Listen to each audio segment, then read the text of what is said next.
Hello students, how are you? I hope you all are fine and doing well. In last video, I have completed the chapter Cell Cycle and Cell Division. Now in this video, I am going to start the new chapter that is Biomolecules. So let us start the class. So students, today I am going to start the new chapter that is Biomolecules. Now the first question arises, why we are studying this biomolecules. It will be clear from the another name of this biomolecule, that is biochemistry. Means biomolecules can be also called as biochemistry. Bio means it is something which we are going to study of biological origin, or you can say in living organism. And chemistry means we are going to study the chemical reactions or chemical compositions of living organism. So to have the knowledge of the chemical compositions or chemicals present in the living organism, we are going to study biomolecules. Before going through this biomolecules in detail, first of all, you should know one thing, that all living organisms and non-living things are made up of almost same elements and compounds. Means सारे living organism और non-living things जो है उनमें जो elements और compounds होते हैं वो almost same होते हैं. That is hydrogen, carbon, oxygen, nitrogen, sulfur, sodium, calcium, magnesium, etc. But the difference is that the percentage of these elements and compounds which is present in the living organism and non-living things is different. जैसे कि earth crust. Earth crust contains hydrogen, carbon, oxygen, but earth crust contains lower amount of hydrogen, carbon and oxygen than any living organism. So students, as I have told that living organisms contains elements and compounds, now we will carry out analysis that which elements or compounds are present in living tissues. So next is the analysis of chemical composition of living tissues, and this chemical analysis is of two types. First is elemental analysis and second is compound or molecule analysis. Elemental analysis used to give an idea of elemental composition of living organisms.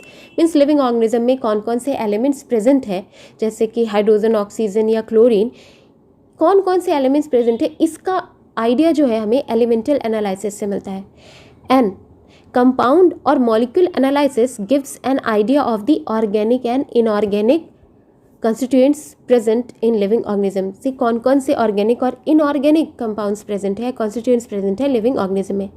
And you know, this organic molecules which are present in the living organism are called as biomolecules. Means जो organic molecules living organism में present है उसे ही हम biomolecules बोलते हैं. Now we will carry out the chemical analysis of organic molecules. First of all, we will take the living tissue, any type of living tissue like green leaves or liver tissue, and then we will mix it with trichloroacetic acid. उन tissues को trichloroacetic acid के साथ mix करेंगे and we will crush it. We will crush it and make a paste. After making that paste, the mixture is filtered with a fine cloth. एक fine cloth से उस mixture को filter करेंगे and we will get filtrate and residue. Means liquid filtrate मिलेगा हमें और एक solid residue, और इन दोनों फिल्ट्रेट और रेसिड्यूज़ में जो सारे ऑर्गेनिक मॉलिक्यूल्स हैं उस लिविंग टिश्यू के वो प्रेजेंट होते हैं. फिल्ट्रेट में जो भी मॉलिक्यूल्स हमें मिले they are soluble in acid, क्योंकि वो सॉल्युबल थे एसिड के साथ, दैट्स वाई वो मिक्स होकर के हमारे पास लिक्विड फिल्ट्रेट में आए. बट रेसिड्यू में जो मॉलिक्यूल्स थे वो इस एसिड में एस्टिक एसिड में इनसॉल्युबल थे, दैट्स वाई वो मिक्स नहीं हुए और रेसिड्यू में हमें सॉलिड पार्ट में वो मिले. जो molecules, those molecules which is present in filtrate have low molecular weight and the molecules present in residue have more molecular weights, या फिर आप कह सकते हैं कि more molecular weight than the molecules present in filtrate. जो filtrate में molecules present है उससे ज़्यादा मॉलिकुलर वेट के जो मॉलिक्यूल्स हैं वो रेसिड्यू में है. तो लो मॉलिकुलर वेट कितना, it's around 18 to 800 Dalton. Means जो फिल्ट्रेट में हमें मॉलिक्यूल्स मिले उनका वेट 18 से 800 डाल्टन है, और रेसिड्यूज़ में जो हमें मॉलिक्यूल्स मिले उनका wait is more than 1000 Dalton. 1000 Dalton से ज़्यादा है. Now the molecules which are present in the filtrate are also called as microbiomolecules, and the molecules of the residues are called as macrobiomolecules. ये जो microbiomolecules हैं, जो small molecules हैं filtrate में present हैं, they are generally found as monomers. वो monomers की तरह मिलते हैं. मोनोमर्स क्या होते हैं? ये ऐसे मॉलिक्यूल्स होते हैं जो एक साथ, बहुत सारे एक साथ मोनोमर्स बाइंड करके पॉलीमर बनाते हैं. तो जो मॉलिक्यूल्स फिल्ट्रेट में है, मीन्स माइक्रोबायोमोलिक्यूल्स, ये माइक्रोबायोमोलिक्यूल्स जो हैं they are generally found as monomers, जैसे कि amino acids, nucleotides, sugar, carbohydrate की बात करें तो monosaccharides, simple carbohydrates, and another is fatty acids.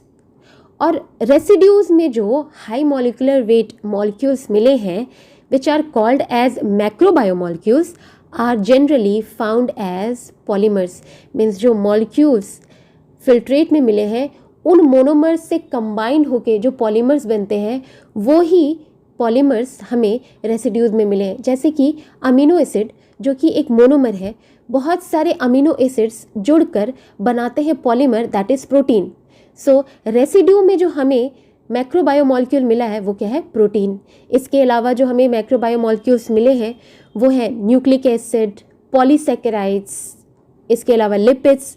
तो फिल्ट्रेट और रेसिड्यूज इन दोनों में ही हमें बायोमोलिक्यूल्स मिले.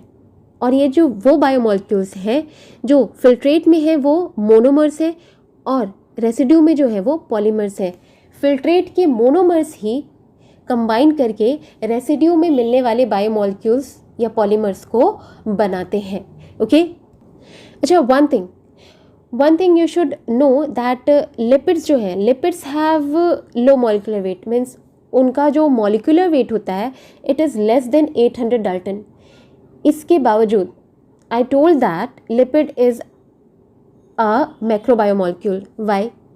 Because these lipids are always found in the conjugation with another molecules. Means lipids हमेशा दूसरे molecules के साथ conjugated या binded form में मिलते हैं, जिसकी वजह से इसका molecular weight जो है वो 1000 डाल्टन से ऊपर हो जाता है. That's why we used to keep lipids in macrobiomolecules. Now the chemical analysis of inorganic constituents means we are going to test which type of elements or inorganic constituents are present in living tissues. First of all, we will take living tissue like leaf or liver tissues. जैसे कि हमने organic constituent के chemical analysis में किया था, इसमें भी living tissue लेंगे, लीफ या फिर liver tissue, and we will dry it to remove water को रिमूव कर देंगे उसे ड्राई करके. And after that these dried tissues are burned, उसे बर्न करेंगे and we will get two things, ash and gases. जैसे कि ऑर्गेनिक कंस्टिट्यूएंट की केमिकल एनालिसिस में हमें फिल्ट्रेशन के बाद दो चीज़ें मिली थी, फिल्ट्रेट और रेसिड्यू. यहाँ भी हमें ऐश और गैसेस मिलेंगे. ऐश मीन्स राख. गैसेस में क्या होगा? गैसेस में कंटेन्स और inorganic molecules like carbon dioxide, water vapour, यही हो सकता है. और क्या हो सकता है? बट एशेज में क्या होगा? एशेज को टेस्ट करेंगे. Ashes contains inorganic constituents like sodium, potassium, calcium, magnesium and many more. इसके अलावा बहुत सारे और भी एलिमेंट्स प्रेजेंट होते हैं लिविंग टिश्यूज़ में, जो हमें ऐश में मिलेंगे बर्निंग के बाद, लिविंग टिश्यूज़ के बर्निंग के बाद. Now you can see in the given table that the percentage of elements in earth crust and human body. You can easily see that how much hydrogen, carbon, oxygen, nitrogen, sulfur, sodium, calcium, magnesium and silicon is present in earth crust and human body. यहाँ से आसानी से comparative study की जा सकती है. So in short, we can say that both organic and inorganic constituents are present in the living body or living organism. And the organic constituents are of two types, microbiomolecules and macrobiomolecules. Okay. So students, what are biomolecules? Biomolecules are the organic compounds present in the living organism, and these biomolecules are produced by living organism itself, And these biomolecules are very much important for the living organism because they act as a building blocks of life and also perform various important functions in living organisms. And these biomolecules are made up of almost 25 naturally occurring chemical elements.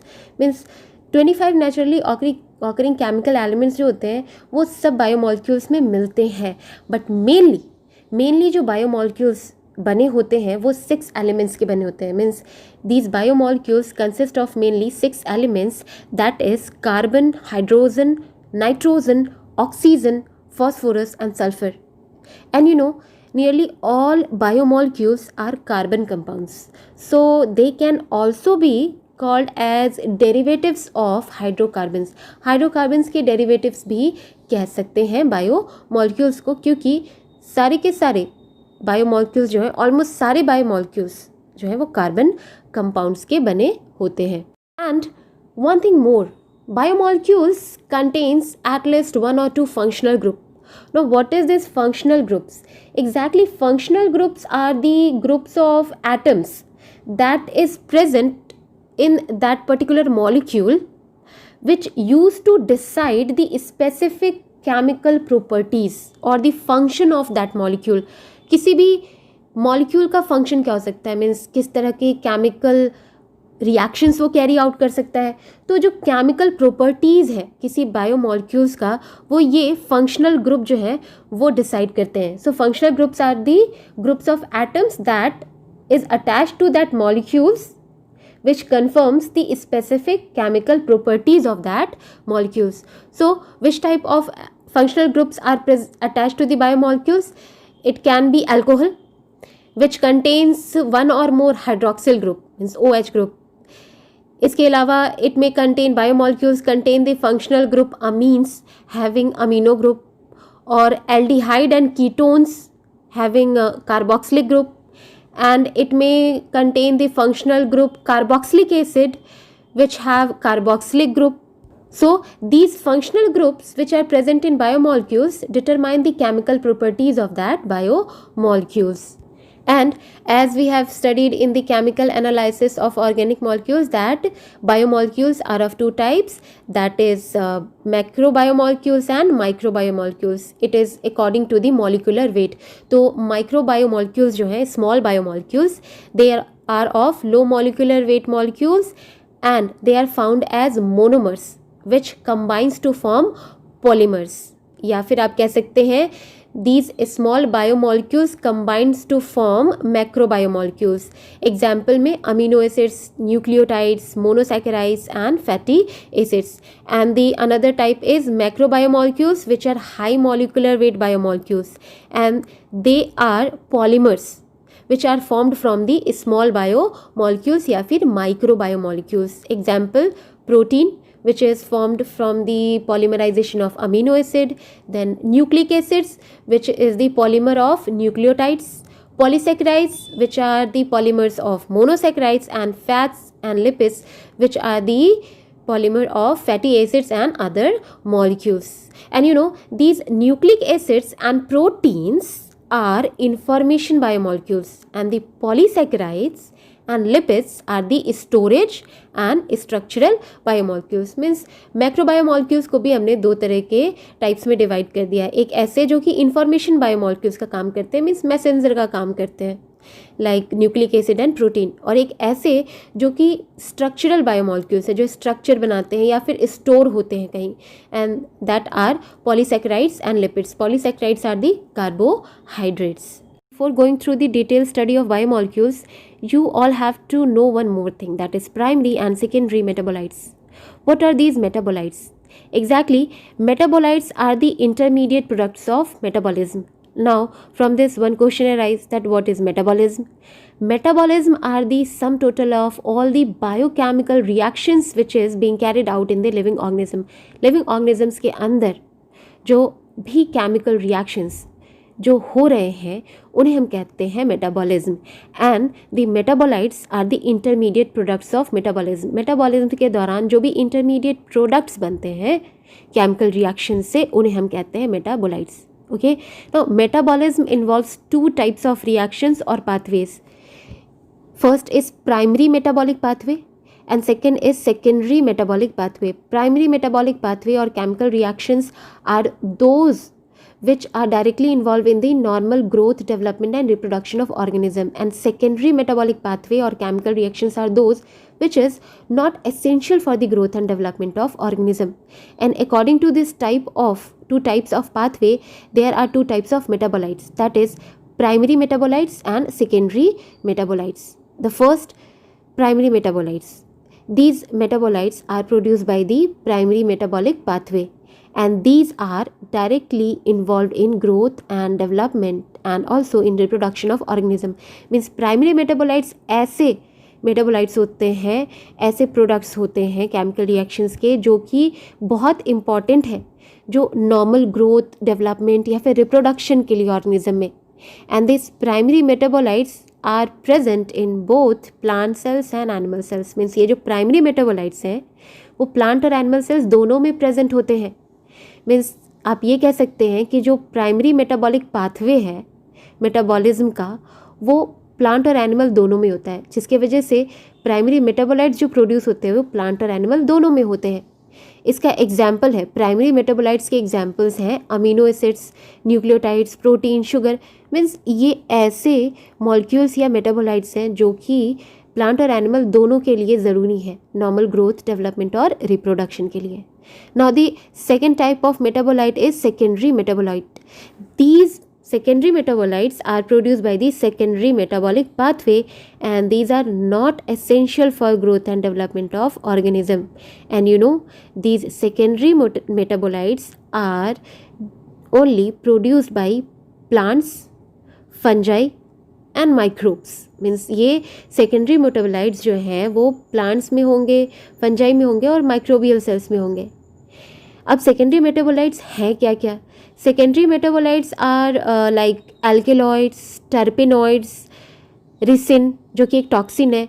तो ये सारे जो secondary metabolites हैं and they are produced by plants not for growth and development. They used to carry out another functions like these secondary metabolites helps plants to deal with the adverse environmental condition. जो unfavourable environmental conditions होते हैं plants के लिए, उससे बचने के लिए या डील करने के लिए सेकेंडरी मेटाबोलाइट्स प्लांट्स को हेल्प करते हैं. जैसे कि प्रोटेक्शन फ्रॉम हर्बीवोर्स. ये जो एल्केलॉइड, टर्पेनॉइड, रिंसिन्स हैं, ये जो केमिकल्स होते हैं, ये केमिकल्स जो हैं ये हेल्प करते हैं प्लांट्स को हर्बीवोर्स जो जानवर होते हैं जो प्लांट्स खाते हैं उनसे बचने के लिए, क्योंकि इन केमिकल्स के वजह से कुछ टॉक्सिक होते हैं या कुछ टेस्ट में ख़राब होते हैं, जिसकी वजह से हर्बीवोर्स जो है जिस भी प्लांट्स में ये सेकेंडरी मेटाबोलाइट्स प्रोड्यूस हो रहे हैं उन्हें खाते नहीं हैं.